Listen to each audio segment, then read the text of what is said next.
Hello, I'm Cynthia Nixon, and this is my life in the theater.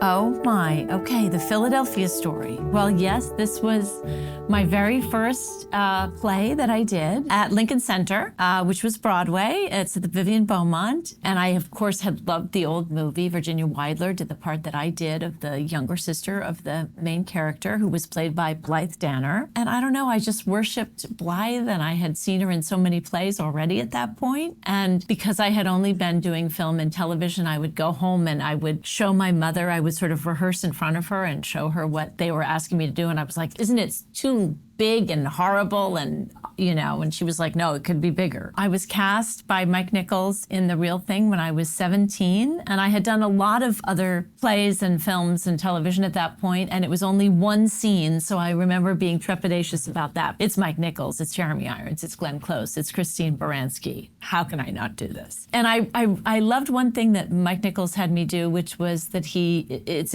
a British play. It's Tom Stoppard, and everyone has a British accent. But he said, just audition as yourself, and if we cast you, we will get you a dialect coach. And I thought that was such a great, wise thing for him to do, particularly for a young person, to not have your audition torpedoed by an accent you don't know how to do very well yet. I think it won Best Play. He maybe won Best Director, and I think that Jeremy and Glenn and Christine all won Tonys for their performances, and I'm not sure Tony Walton did the set. I think he might have won as well. And then shortly after we had opened on Broadway, Mike Nichols gave me a script which was called the Untitled David Rabe play, which would eventually become Hurly Burly.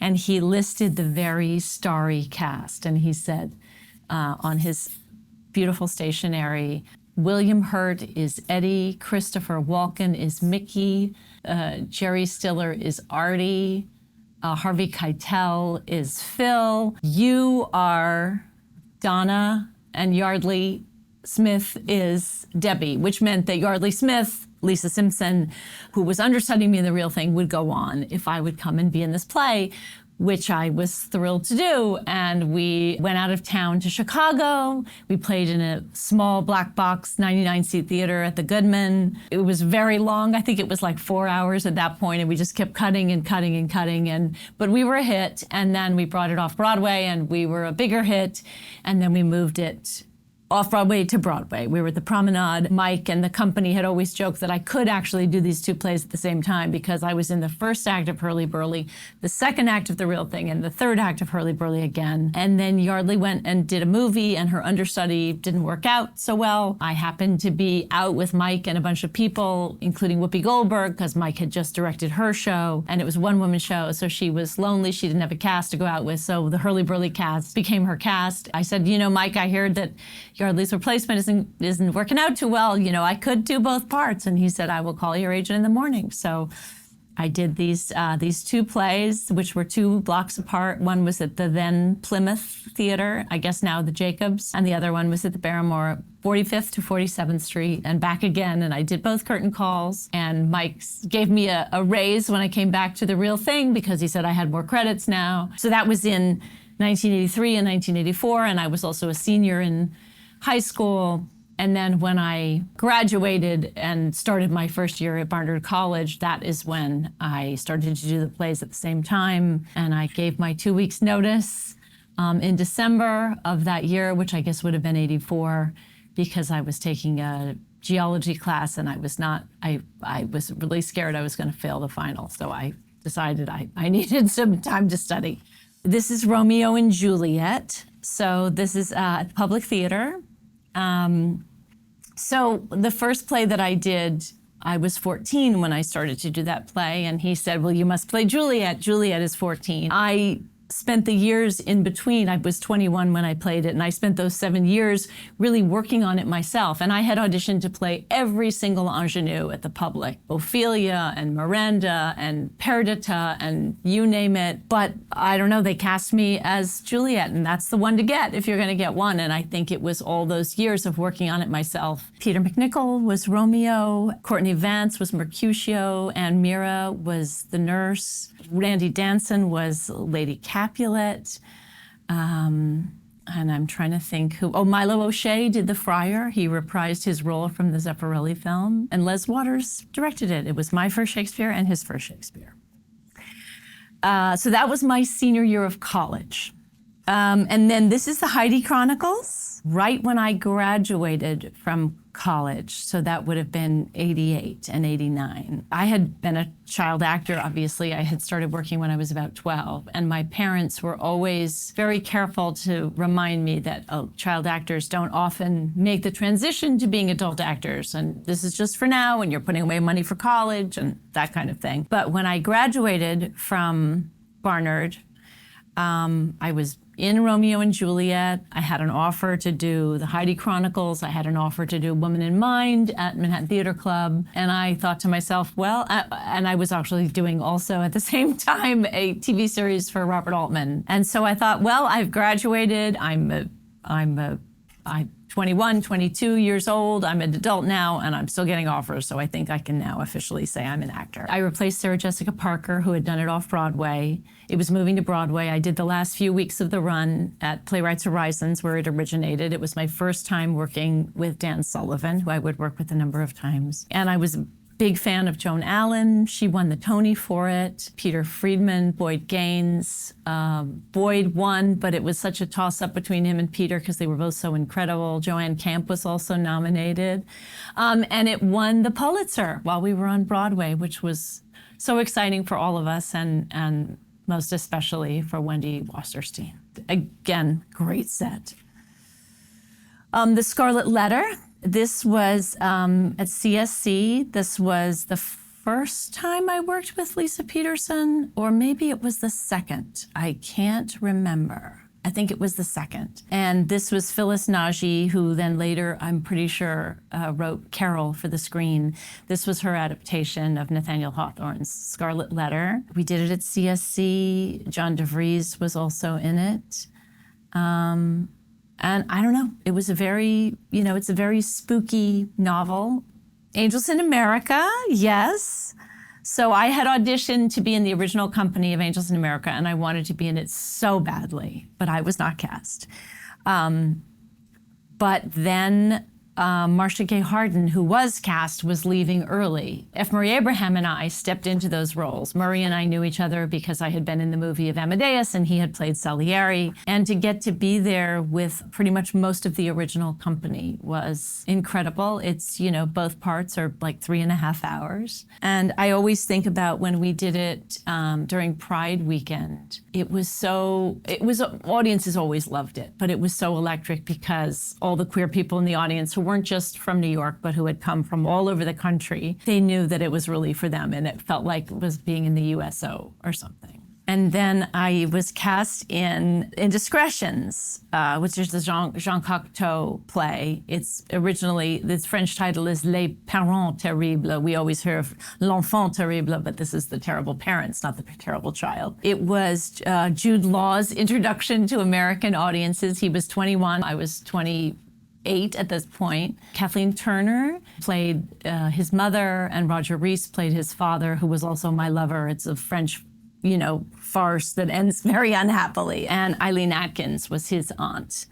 And it was just again, an amazing set that rotated, but at the very end, when terrible tragedy strikes and everything comes apart, the set literally came apart like it was a terrible earthquake. And we had a spiral staircase that was like 3 stories up, and I was in these very big shoes and a big A-line skirt, and I was a bookbinder, and it was my atelier, and I was constantly running up and down these stairs, and Roger Rees and I did all of these gymnastic kind of moves where I would end up on his shoulders and then flip back down. And it was a very physical show. And we all got nominated for the Tony except for Kathleen, which was a terrible moment, particularly since she announced them that morning. That was bad.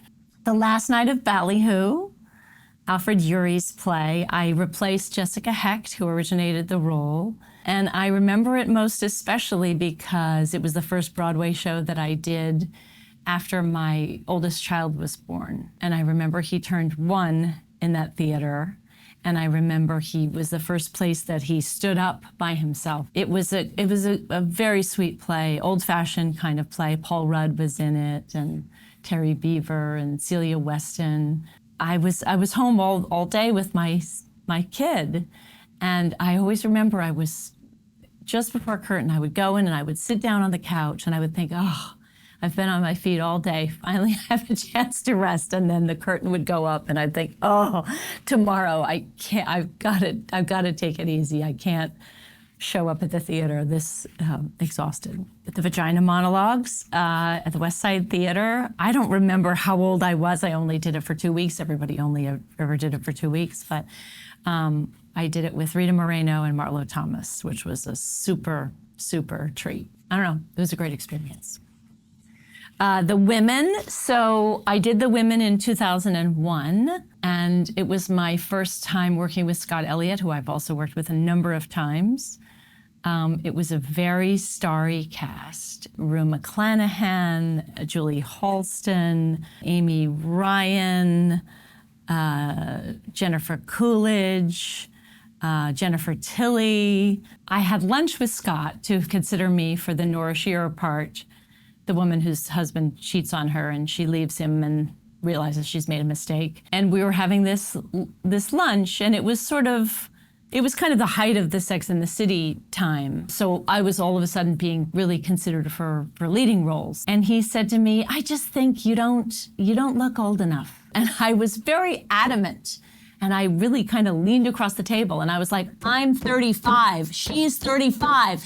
This is what 35 looks like now. So he cast me, and it was a very happy experience, although we started rehearsal on September 10th, 2001. So of course, the next day was September 11th. So we had no rehearsal, and it was obviously a horrendous thing for the whole city, and it was very weird for us. Isaac Mizrahi designed the clothes. The clothes were out of this world. And, but we had a thing where we had kind of Art Deco, like the Chrysler Building and the Empire State, all these 1920s, 30s kind of buildings circulating as to very cosmopolitan. And we had fog and stuff, and we had to cut the fog because it seemed like smoke from the Twin Towers. Okay, so I was 35 when I did that. So then Rabbit Hole, again with Dan Sullivan, who had directed the Heidi Chronicles. And there's a long story. I was supposed to do Tally's Folly, and it fell apart. They were like, we're going to find you a different play.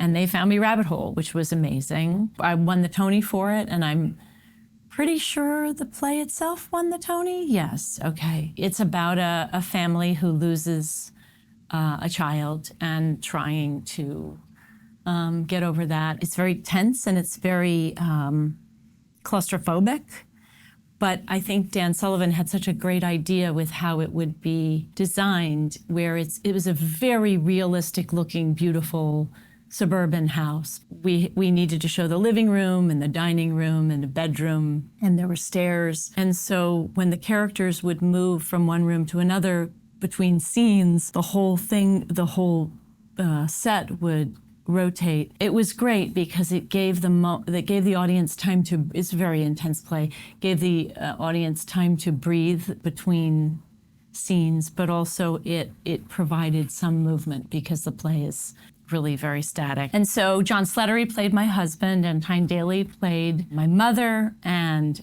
Mary Catherine Garrison played my sister. John Gallagher Jr. played a young man who was responsible inadvertently for my son's death. And it was just, and David Lindsay-Abaire wrote it. And there were so many people who had been through an experience like losing a child or something very akin to that. And they came and they said, either we didn't realize what play we were going to see, or we wanted to come, even though we knew it was going to be very difficult for us. And we found our experience so well reflected by the play. And I think that that is just a testament to David Lindsay-Abaire, who has not lost a child, but how much research he did and how many people he spoke to, that it really gave such veracity to the production. Well, I should say, when I was doing Indiscretions, when I was 28, I was nominated for a Tony. 4 out of 5 of us were nominated. And it was like, it felt like the greatest thing that had ever happened to me, and the greatest thing that would ever happen to me. And I didn't think I was going to win, and I didn't win, but I just went and had the greatest time. And then when I was nominated for Rabbit Hole, it was such a phenomenon, that play. And I really thought that I was going to win, and I did, which was great. When I was on the red carpet line being interviewed before the Tonys, one of the reporters said to me, "What do you want from tonight?" And I said, "You know what I want? I want to have the greatest time, win or lose. I want to just squeeze every bit of fun out of this. So many of my friends are here tonight and are nominated or in shows that are nominated. And I want to just party and have a great time and talk to everybody and talk to the people I don't know yet, but whose work I've seen. And I want to be the last one at the party. I want to close down the party." And it was now like, 2 in the morning, 3 in the morning, whatever it was. And they were putting chairs up on tables. And a busboy who was clearing tables and doing this, he said to me, "I saw you on TV. I saw what you said. You did it. You can go home now." This is Wit. So I had seen Wit off-Broadway when it was done originally. Kathy Chalfant was so extraordinary as Vivian Baring. And Lynn Meadow, who runs Manhattan Theater Club, was looking for a play for she and I to do. And this one was suggested. And I really thought about it for about 30 seconds. And I was like, yes, I can do that part. That is a good part for me. Let's do it. And the funny thing is, this is a wonderful playbill cover with me with my bald head. I shaved my head for the play, as I think most people who do the role do.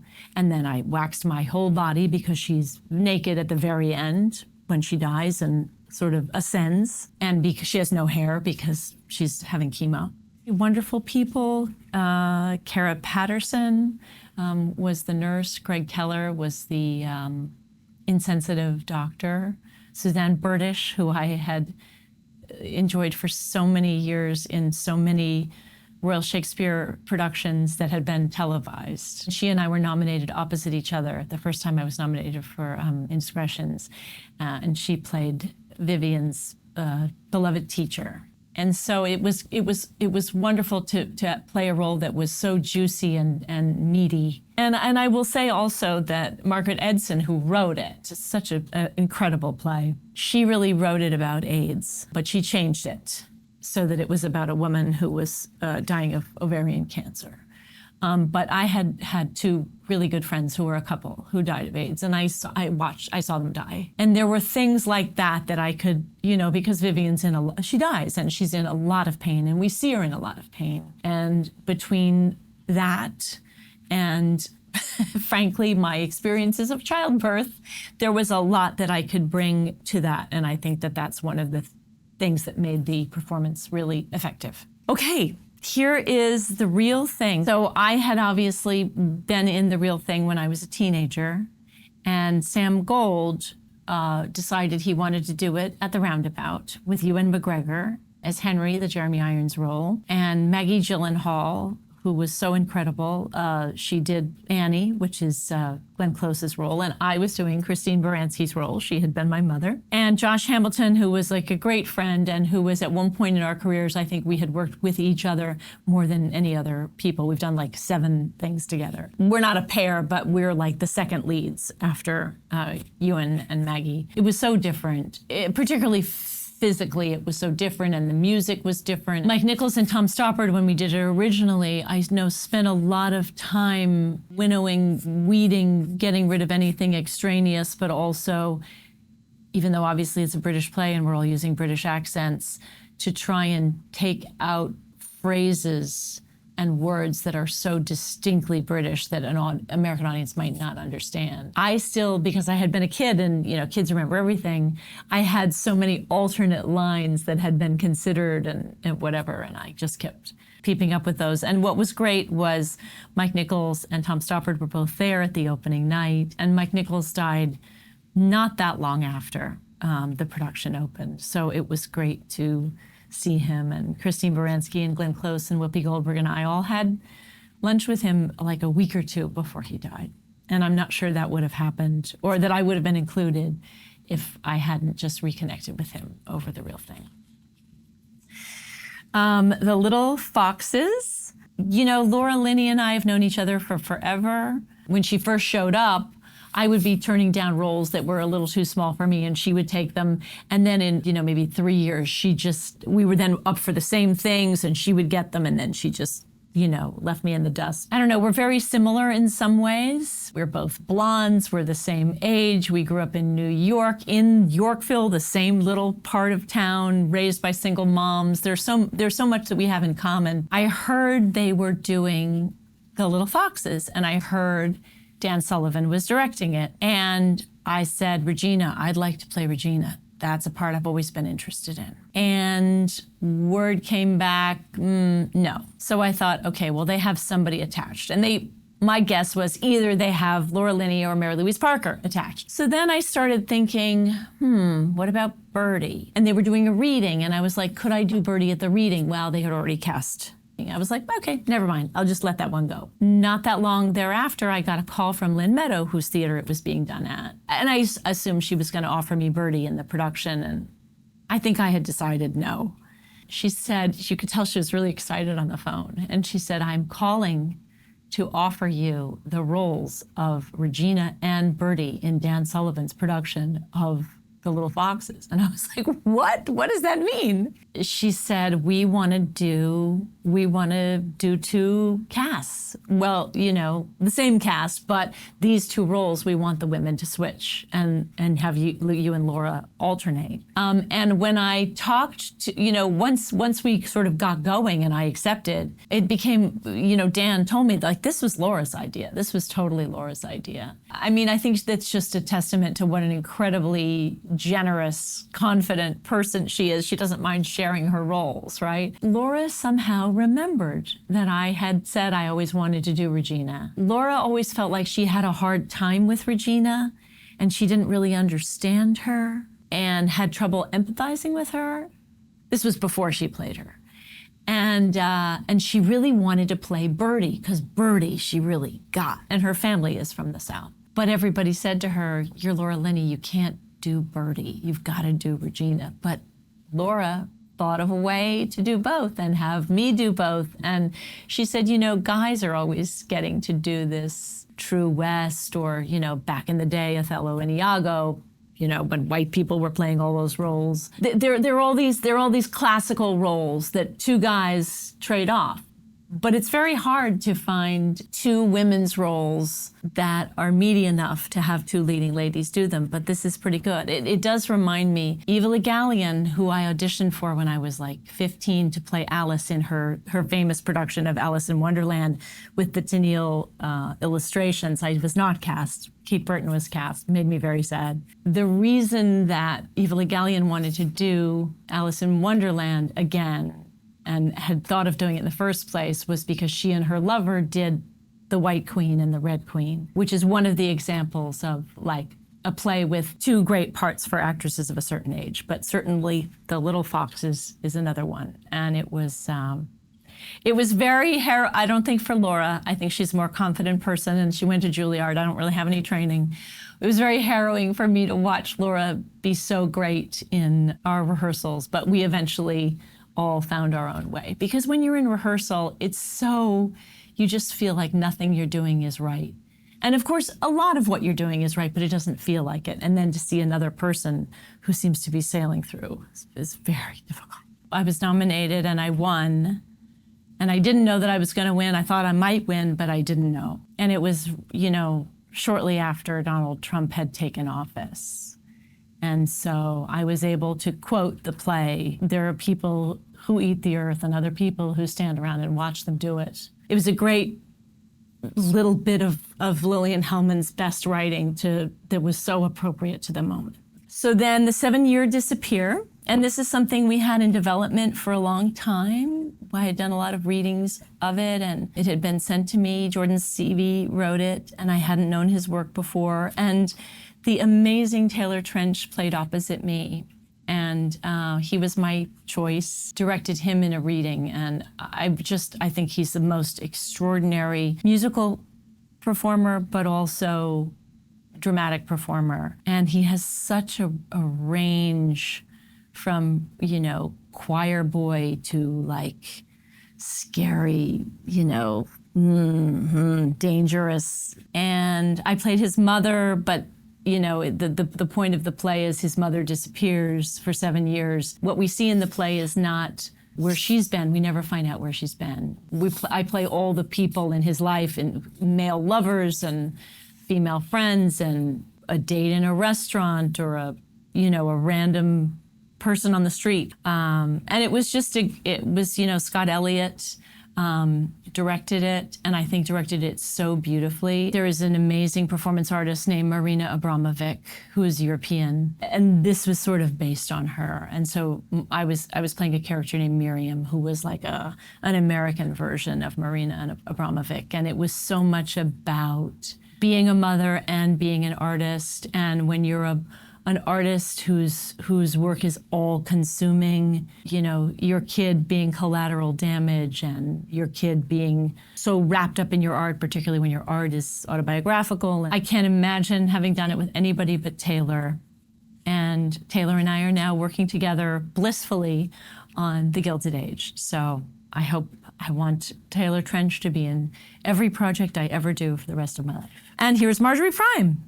So this is the play I did at the end of last year, the beginning of this year. Jordan Harrison, Annie Kaufman directed it, and she and I had known each other since I did the play Scarlet Letter at CSC when she was the directorial assistant there that whole season. I did 2 plays that season. I did that one, and I did Tony Kushner's The Illusion, his adaptation of the Cornet play. Annie called me and offered me this part, and kind of like with Wit, I read it, and I was like, yeah, I can do that. I'd like to do that. And I was excited to work with Annie. And then they told me that June Squibb was going to do it, and I couldn't believe it.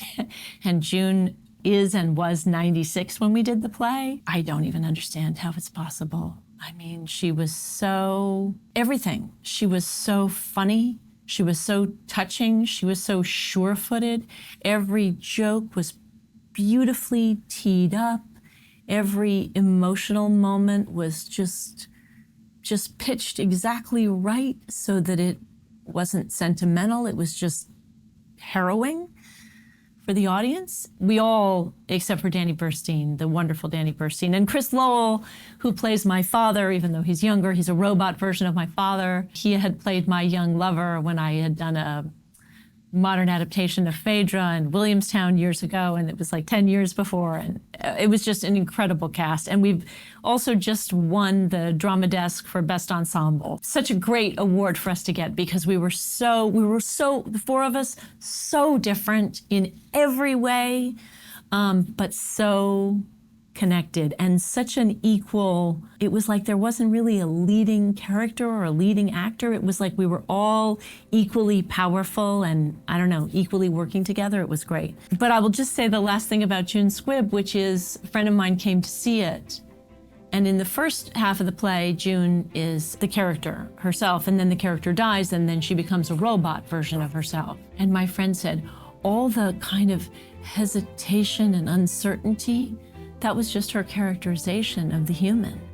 And then she came on as the robot, and it was completely gone, and she was completely confident. And he was like, I was so impressed when she was pulling it off to that extent, but then The robot was like, wow. Any weakness, any tremor, any uncertainty, it was all just part of the character, not part of what she had as an actor.